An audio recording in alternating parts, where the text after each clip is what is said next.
Hello, and welcome to the first episode of A Mighty Fortress is Our Pod. A Mighty Fortress is Our Pod is intended to be an oral history of the Lutheran Church in the United States, learning from the past to discern where we should go in the future.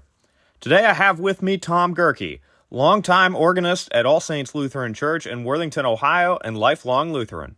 Without further ado, Tom Gerke. All right, everybody, I am here with Tom Gerke. He has been the organist at All Saints Lutheran Church for 48 and a half years. He's also a lifelong Lutheran, went to Capital University, has just a wealth of knowledge and stories, experiences with the church. So thank you for being here, Tom. You're welcome. So I think the goal of this podcast is I want to really just answer the questions of what does it mean to be Christian, what does it mean to be Lutheran and Christian in a Lutheran context, and how the church has shaped our thinking of that through our experiences. So I guess I'll just go ahead and start with kind of back at the beginning. Where did you grow up? Where was your home congregation growing up? In northern Ohio, about 25 miles south of Toledo, in a Wood County, of which Bowling Green is the capital of Wood County, and we were in Freedom Township on the eastern side of Wood County, of which the town of Pemberville is the seat of the township. And we lived out in the countryside about 5 miles from Pemberville on a farm, but on a major highway. We had our farm on Route 6, which goes between Bowling Green and Fremont. And so there, I would say it's interesting because during my first 10 years of life, it was the storybook kind of farm deal. My father worked on the farm, and my mother was at home raising the kids, and my father's mother lived with us as a life leaseholder of the farm. And so my father worked 160 acres, of which he owned 100 acres and rented an additional 60 acres. But they had 6 children, and I am number 4 in the line of those 6 children. And so the church that our family attended was St. Paul Lutheran Church in the little community called New Rochester, which is in Freedom Township. So it also was about 5 miles from Pemberville, the seat of the township. But during those first 5 years, it was a farm that was general farming like it had been for centuries, of which we had dairy cattle, dairy cows, beef cattle, pigs, sheep, and chickens. And so we raised corn and alfalfa and oats and wheat and soybeans and cucumbers and tomatoes. And so the cattle ate off of the farm, and we also had 2 very large gardens, so that we lived off those gardens and had an apple tree and a pear tree and 2 cherry trees and a grape arbor and that. And so during times like the Depression, that farmers had a different situation than people living in town. So that was the experience. But then my oldest brother, when he graduated from high school, decided to attend Capital University, and they needed cash. And so my father took a job off the farm so that he would farm in the evenings, but then during the daytime, he worked for that Freedom Township where we lived, and then he was able to have a cash income from that, in addition to benefits like health care and public retirement system and things of that nature. So that was there. But during the next 20 years, the farm existence completely changed. That first, because of the insistence that farmers had to put in the big tanks called bulk milking, that my father decided to sell the cow herd.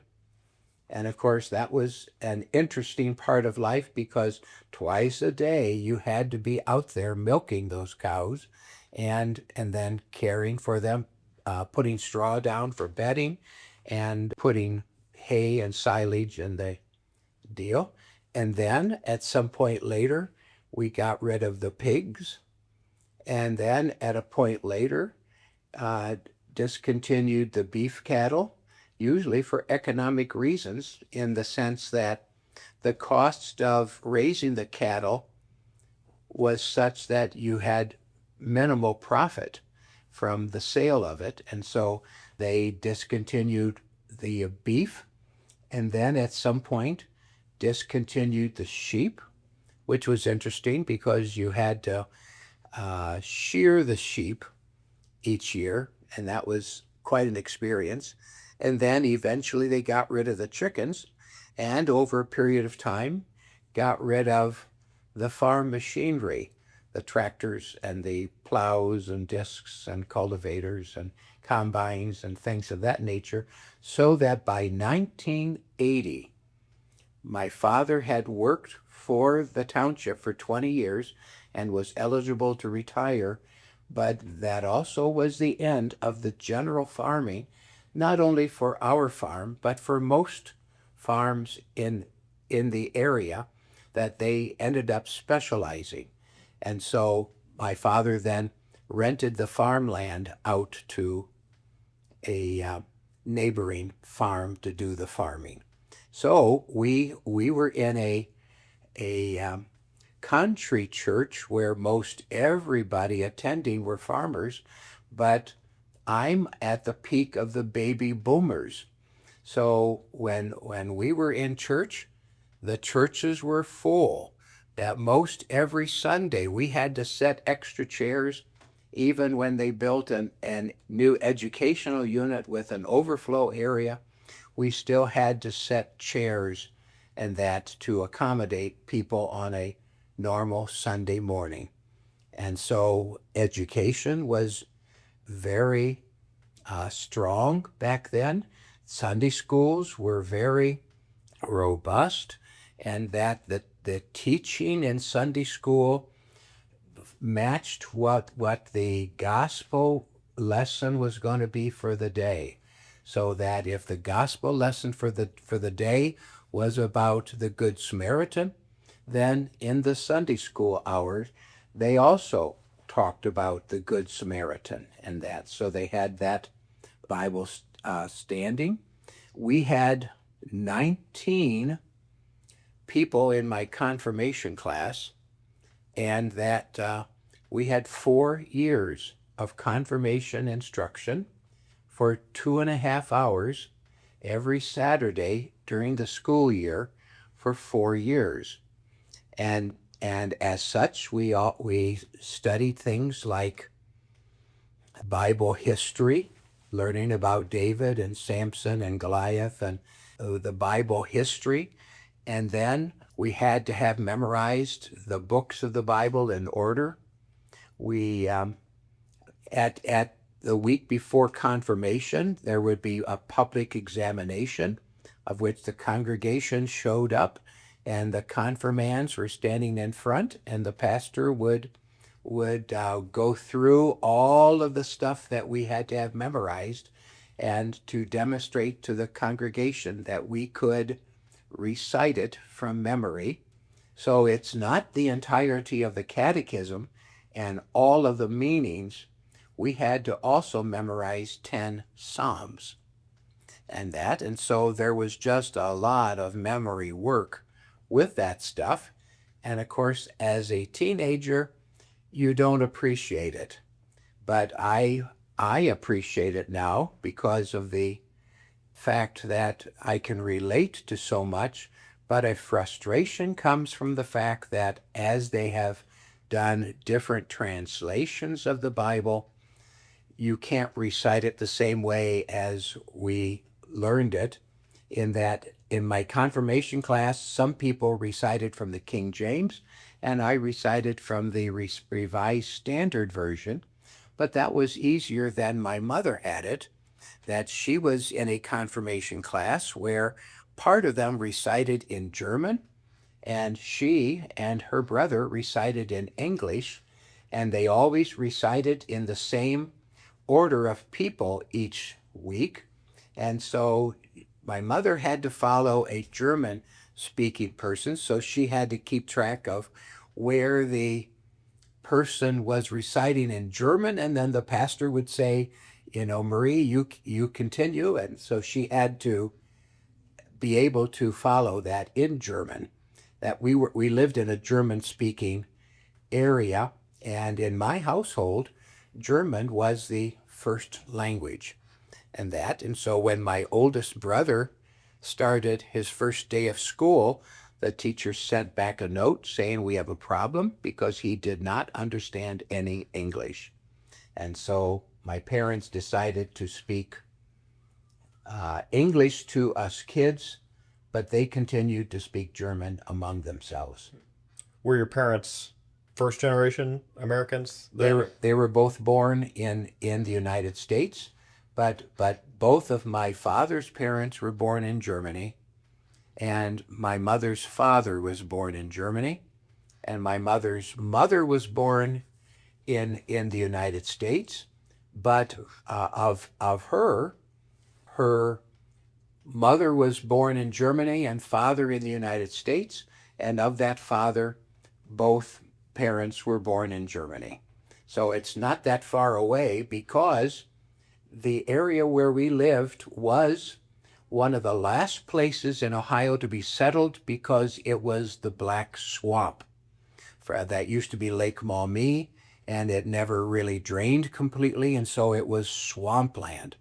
And so Germans from the church parish of Fenne, Venne, in Germany, and I have an ancestor from there, were among the first people to come to that general area around Woodville, and they lived in what used to be swampland in Germany, so they knew how to dig the ditches and lay the tile to cause the land to be suitable to have the trees removed and be good for farming. And so little by little, they drained the land, going from the east towards the west. And in doing so, the people in Germany, because of the change of the law in 1830, were allowed to leave that area of Germany. And so they have what they call a chain migration, where if you know where somebody has gone, then you tend to go to the same place because you need support when you get there. And so little by little, they first established a Lutheran congregation in Woodville, and then farther east to a church they called Salem Lutheran Church, heading farther to the west, and then in Lucky and Pemberville, the Lutheran churches. And then after that, my home church of St. Paul's, New Rochester. And then a little bit later, farther to the west, was Hope Lutheran Church, where my mother eventually attended, but my father's people attended St. Paul's, New Rochester.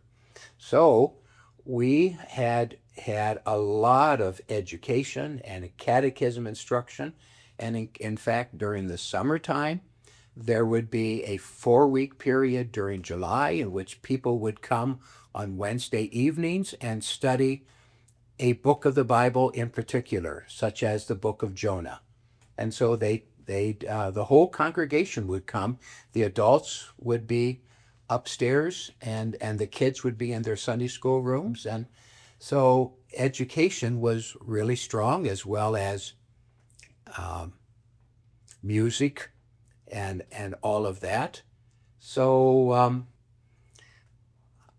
I'm sure there's other aspects. I came from a family of which there was never any conversation about whether we would be going to church whenever a church service was held. Whenever there was going to be a church service, it was just understood we would be there.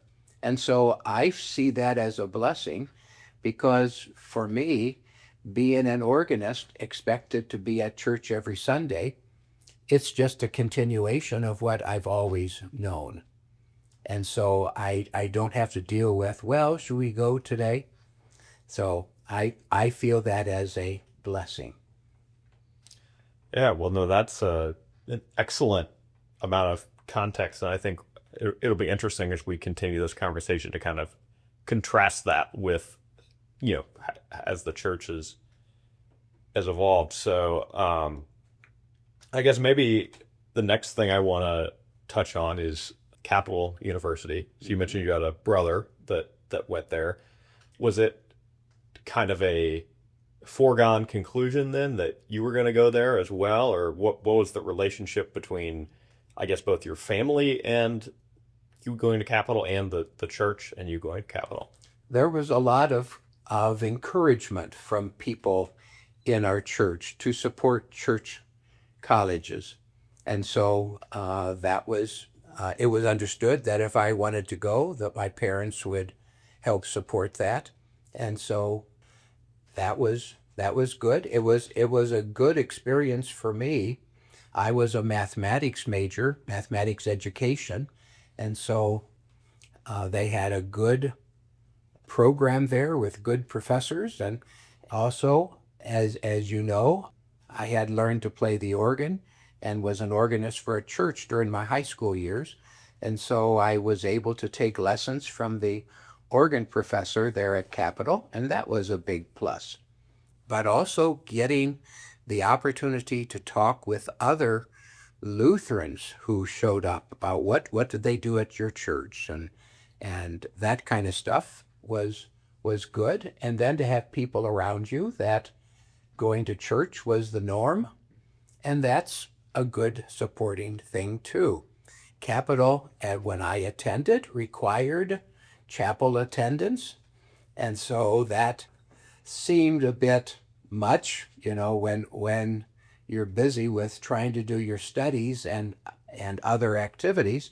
But Harold Yoakum, of which one of Harold's daughters attended here with her family, and I think a Carol Ziff is of that line.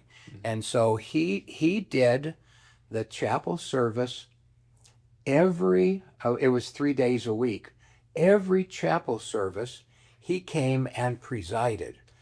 And sorry, just to give our listeners some context, correct me if I'm wrong, President Yoakum was an ordained Lutheran pastor, right? Yes. As were most of the presidents of Capital. Yes. Up until that point. Yes. And he grew up near Fostoria, which was maybe 10 to 15 miles from the farm that I grew up on, but I did not know that at the time. But Harold Yoakum came and gave a talk at every single chapel service during his last year as president. And his theme was Life, New Life. And I still remember that. I can't remember all the stuff that he talked about, but that was an experience. And we were required to take 3 religion courses, and that was very interesting to me. One was the life of Martin Luther, one was comparative Christianities, and I'm not certain what the third one is. I'd have to think about that. But that was very interesting. Yeah, no, that's for sure. You've done an excellent job laying out how the environments in which you grew up kind of formed and encouraged you in your faith. Especially as you began to kind of appreciate that, it sounds like, what were some of the big takeaways you had? Like how was your relationship with God and with the church coming into its own in this time? The pastor that confirmed us, Carl Hinkelman, was profoundly knowledgeable about the Old Testament and how it was the basis for what's going on in the New Testament. So when he preached a sermon, it was usually 40 minutes long. And for a kid, it's sometimes hard to sit that long. For instance, Good Friday services were 3 hours, and we'd have to sit there all that time. But he was able to tell how the stories that we read in the New Testament were founded in the Old Testament, and I found that very a strong supporter of faith and that, and so that was good. And then, as you well know, I'm an organist, and I started playing the piano in the middle of my either fifth or sixth grade year. I think it might have been fifth, and or it could be sixth, and took 2.5 years of piano, and then started to take organ lessons in the home of an area organist. And then this is the beginning of my freshman year of high school. And in April of that next spring, a family comes from a neighboring Lutheran church asking if I would come and be their organist. I did not feel the least bit prepared for something like that. And so my answer was no, but they would not leave. And so they said that if they'd help and do all this, the pastor would give me the hymns ahead of time, and my organ teacher would help and do all that. And so I finally gave in. And so in May of my freshman year of high school, I took on the job as organist for a church that was 11 miles away, and I did not drive. I was too young for a license. And so that was quite an experience. I continued to practice at my home congregation, but in August of that year, the pastor of the church where I was playing moved to California. And in October came another pastor who wanted to work on his sermons on Saturday afternoon into Saturday evening, and he would not choose the hymns until after he was finished with the sermon. And so then he would put them into the mimeograph for the bulletin and run them off himself for the next morning. And my parents lived in a different telephone exchange than where the church was located. And it would have cost 15 cents for the pastor to make a quick phone call to my parents' house to say the hymns are going to be these hymns so that I could play them through on the piano at home. That was too costly. So it wasn't until I would show up for church to open up the bulletin to see what the hymns were. But the Sunday school class was taking place in the sanctuary, so I could not even go in and play through. So the first time I would play them is when I would be giving the introduction to the hymn. But that pastor was very knowledgeable about hymnody, and he often would come over while I'm practicing and talk about why some hymns are better than others. And that was eye-opening, because I just assumed all hymns were the same and that. So likewise, going to Columbus then, I was thrilled with being able to attend different churches. And of course, Christ Lutheran Church there across the street had Dorothy Riley as the organist, and I was thrilled at that. And that if it was a familiar, strong hymn, then she would play a interlude prior to the final stanza, of which she was building up to this big finish.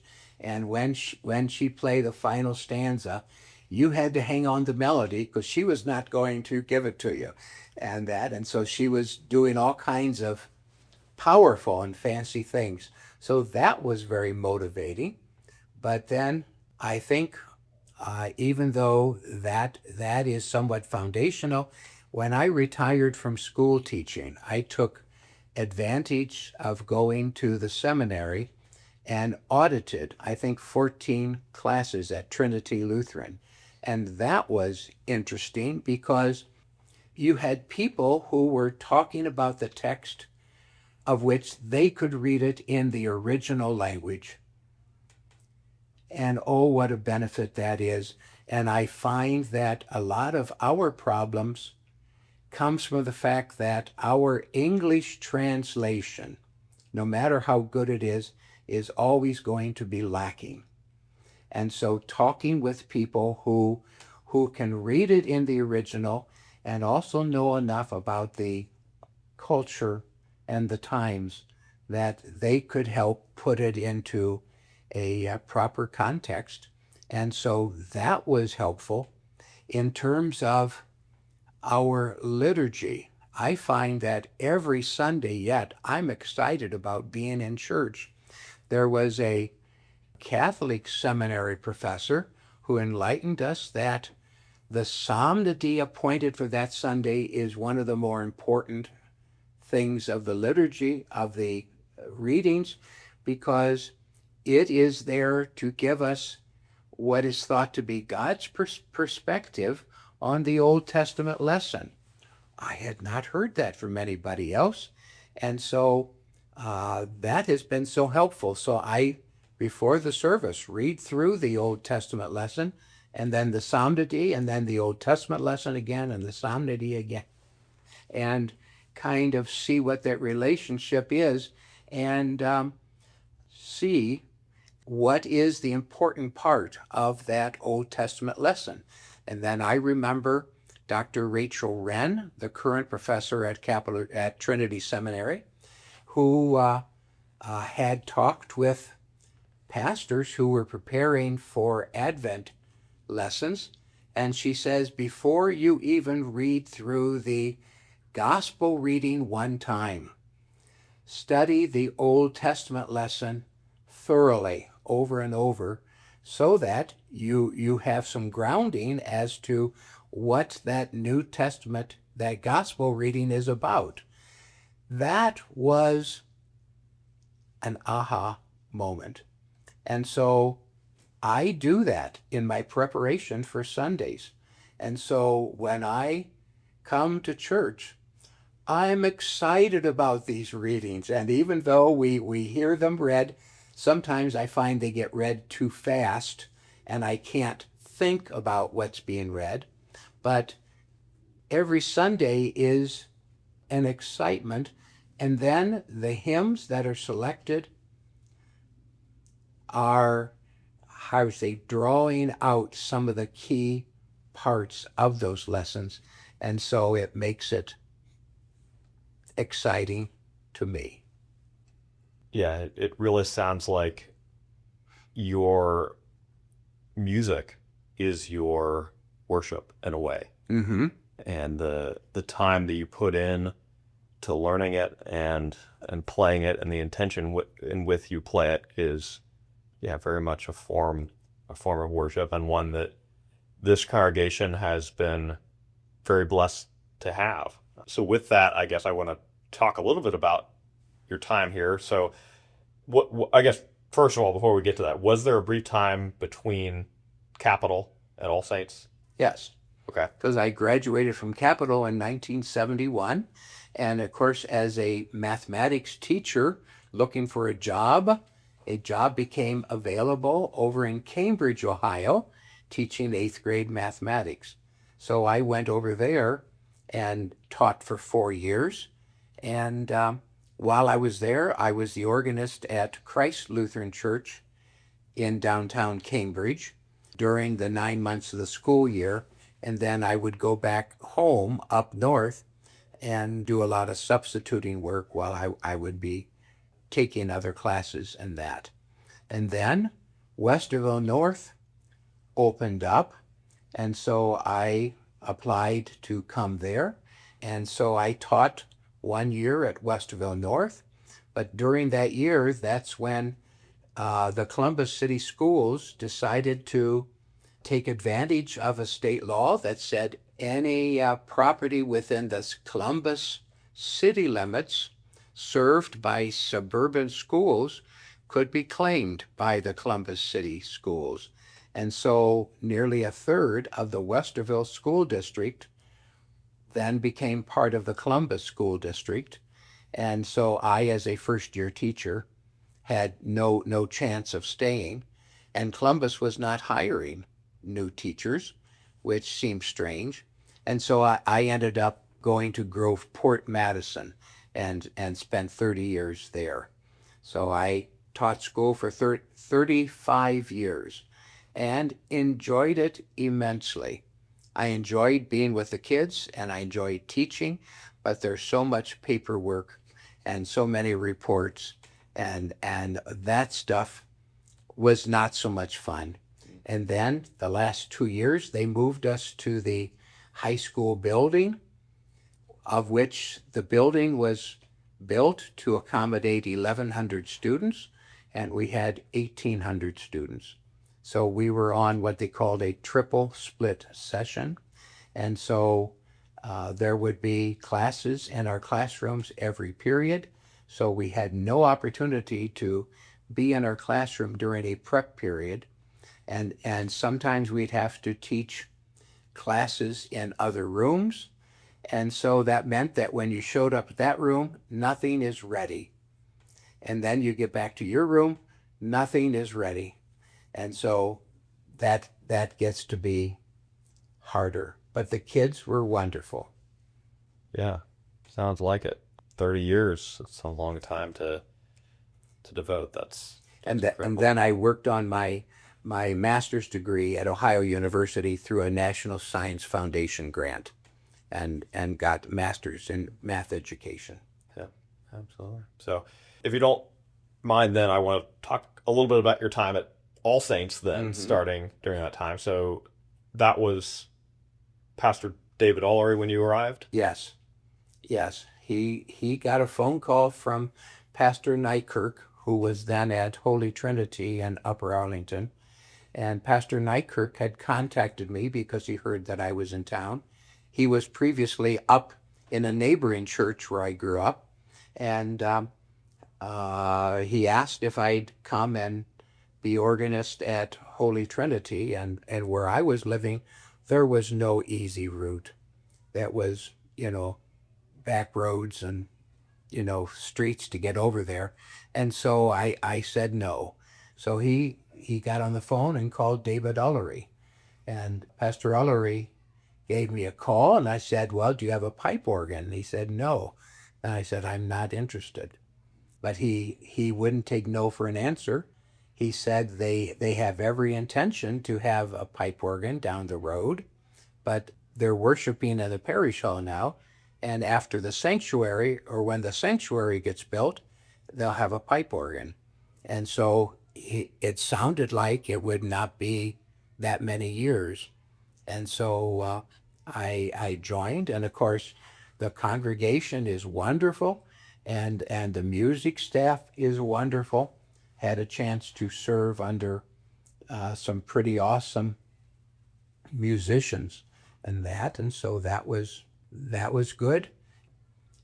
So I came in 1976, and then Jan Arthur came in 1981, November of 1981, and he was the choir director until 2014, and so that was quite a lengthy time there. We moved into the sanctuary in 1986, and because of the financial situation, I think it was Lutheran Brotherhood at that time would not allow the mortgage to be beyond a certain point, so they had to reduce what they could build at that time, and so the pipe organ was removed from the plans at that time, and they said, well, they'll do it at another time. And so we have a beautiful sanctuary, beautiful choir room, and restrooms over there and whatnot. And so that was all part of the deal. And then after after he got in, Pastor Ellery called us together and said because of his polycystic kidney disease, he was down to about 7% functioning of his kidneys. And so he apologized, but said there's no way that he had the energy to do a fundraiser for the pipe organ and that. And so that is understandable because it takes energy. So he, at the church service on September 1st of 1996, was going to be assisting pastor with Bruce Roth preaching. And just before the sermon, he got a phone call and came out just as Pastor Roth was about to begin the sermon to announce that he was leaving to go to the Ohio State Hospital because a kidney had become available because of an accident in Alabama, that he was going to go there to prep for a kidney transplant. And of course, we gave him a huge ovation and that was beautiful news. And so we continued with the service. That was during the first service. And then on Monday, we received news that the transplant was successful. It was functioning, and Pastor Ellery was doing well. And then on Tuesday, we got news that Pastor Ellery had died because he probably from the anesthesia had upchucked, and some of it went down into his air, into his lungs. And so he passed away from asphyxiation. And of course, going from such a high of rejoicing that he could do that, and then to hear that he had died was hard. So Bishop Sauer, who had retired on September 1st, offered to fill in as lead pastor until they got a new pastor, and that eventually was Pastor Zorb. So it was during Pastor Zorb's time that we had a fundraiser for a number of things, and he included in that fundraiser a substantial amount to come up with the core of the pipe organ. And so we got the pipe organ installed in 2007, June of 2007, and it was glorious.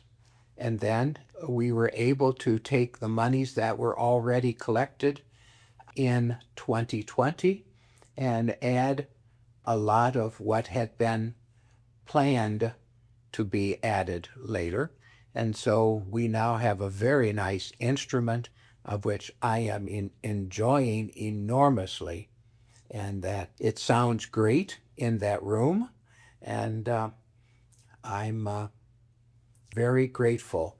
But when I started in 1976, until the organ was installed in 2007, I had to wait 31 years for that promise of the pipe organ to be fulfilled. So I feel like Abraham waiting a long time for something promised to happen. And that Abraham isn't the best example, but people who have waited a long time for something. And that, but I'm enjoying it, and I'm grateful that my health has held out, that I am able to enjoy doing that. And it's a wonderful congregation. They are very supportive with our singing, and they're, of all these years, I've never gotten any high negative comments. Oh. That's extraordinary, because you're so public. You're out there, everybody can see you, and how fast you take the hymn or how loudly you play or something, that's all personal choice. And you make a decision and you go with it, and then somebody else may say, I don't think you should have done that. I don't hear those comments. So I feel very fortunate. Well, I think that's in part because of what an incredible musician you are, and yeah, it's certainly been a blessing to get to sit in the pews the past few years, and that's an incredible story about you getting the organ. I do want to just briefly circle back, I guess, just to finish on the Pastor Ullery thing, and thank you for sharing your story with him, and especially those final days. I know that's probably difficult to talk about, but from everything I know you've said and others in this congregation have said, he was a phenomenal leader and mentored a number of pastors, some of whom are still active today. I guess, unfortunately, because of the circumstances you laid out, I can't sit down and interview him like this. But if I could, what would you want both the audience to know about him, but also me as a future leader in the church to know or to be able to take away? Everybody has their own real gifts. And one of his gifts was to be able to listen very carefully. And I know that when people were grieving or, near death or whatnot, he was able to say more in saying nothing than most pastors are capable. He would just take your hand and look you in the eye and he just knew what the situation was. And that was a real gift. And that he made a point every so often to, when he knew that I was practicing, to come down and just check in and say, Tom, how are things going with you? And is there anything we can do to help you do your job better or more easily, or is there something we should know? And that's pretty powerful, because so often they'll say, well, I'm in my office. If you have a problem, come and see me. And he did not take that approach. You could go into his office and bring a concern, but he made sure to every so often come down and just check in. And also on his 20th anniversary at All Saints, I think it was at All Saints, it wasn't his 20th anniversary of ordination, but they had a kind of a celebration during the service. And when it came time for him to say a few words, he called all of the staff up in front with him. And he says, I know you're here to honor me, but the reason you honor me is because of all of these people who are doing the work to make me look good. So, he had the ability to show appreciation, which you took as genuine, and he just had a lot of good things. His focus on the sermons was Christology, and I appreciated that. It was always with a good bit of depth and that. So that I remember. He was with Neil Armstrong's parents in their home when Neil Armstrong took his moonwalk. He was pastor at First Lutheran Church in Wapakoneta at that time, and Neil Armstrong's parents were members of that congregation, and so he was with them at their house when Neil Armstrong landed on the moon and did his moonwalk. So there's some pretty awesome moments. That's I didn't know that about Neil Armstrong's family, that they're Lutherans. Yeah, I think Pastor Ullery's first job, I think, was as associate pastor at what's the name of the church in Ottawa Hills, Toledo, and so. But after that, he went to Wapakoneta and then to All Saints. He was a strong supporter of Wittenberg University, and a strong supporter of the music program, because he was aware that the music program was a draw for a number of people and was outreach to the community. And so he felt the investment in things like the cantata and so forth, using strings from the Columbus Symphony and so forth, was a very good investment because it is outreach and ministry and that. And so we had very strong support of the music department with him. Well, thank you for sharing that. So I guess looking forward a little bit, having kind of reflected on a lot of these experiences you've had, what is giving you hope and excitement about the future of the church, and what are you concerned about?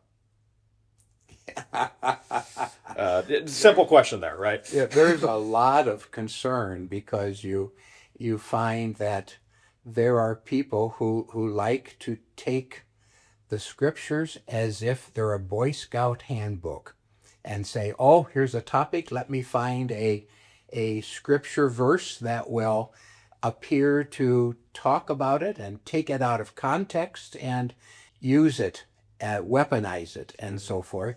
And there's a lot of people who are taking aspects of Christianity and are also taking it out of context and weaponizing it and using it for their own purposes. And so it is hurtful to see that. Is there anything specific in the Lutheran Church that you are concerned about, or at very least want to make sure continues? I know you've reflected a lot on your experience and the rigorousness, I guess, of your Lutheran formation, and obviously that has changed a little bit since then, and there's a lot of complicated things that go into that. But Sure. Yeah, we all grow as time goes on and we all change. I have the opinion, and so others will have a different opinion. But my opinion is that we are all trying to make the best understanding of what God has in mind as we can. And so as the early church went through the various stages, Martin Luther tried to talk truth to power. And so we end up with Protestantism and so forth as a result of that. But in the Lutheran Church, we have the various confessions and so forth that we kind of see to, that of recent years, there has been significant scholarship that reflects upon what does God really intend. And I think, like we celebrate on Reformation Sunday, we have to be ever growing with our trueness to the faith. And so I see some people in some areas of Lutheranism who say, well, whatever Martin Luther said, that's the final statement. And I'm not of that opinion, because the ability for scholars to really see what's going on, because for me, the kernel of why did God call Abraham? Why did God call David and the prophets? And why did they call Jesus is identified in Leviticus 19, where you have the golden rule spelled out in a number of ways, and in Deuteronomy, and then in Mark, he's love the Lord your God with all your heart, mind, strength, and so forth, and love your neighbor as yourself. That is the essence, I think, of what everything is about. And so when Jesus was on this land, he didn't go about trying to legalize the scriptures in the sense of demonizing the prostitutes and the tax collectors and people who act in ways in which we now like to demonize. He had the strong words for people who tried to use the scriptures to separate those people from God's love. And we still see the same thing going on big time today.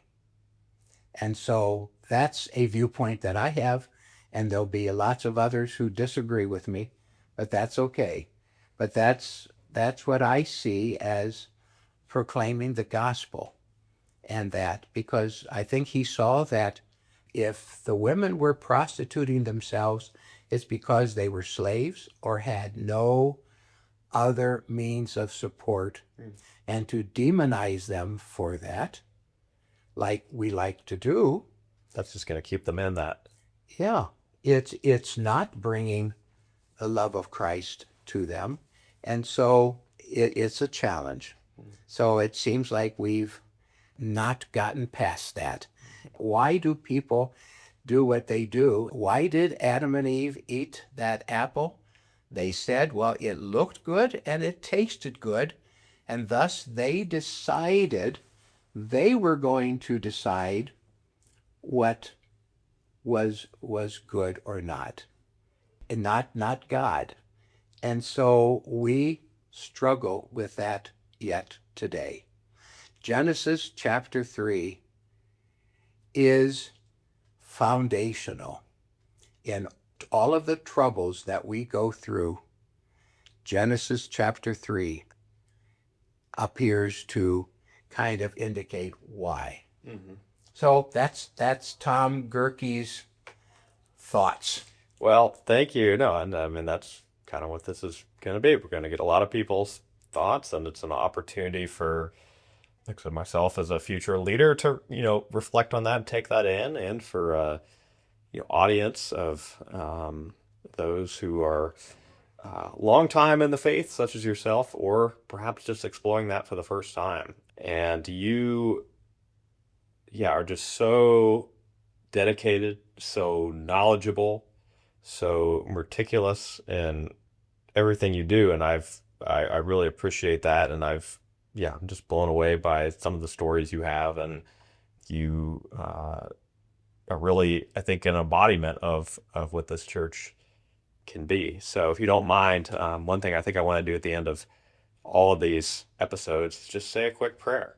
Thank you. Please pray with me. God, thank you for Tom.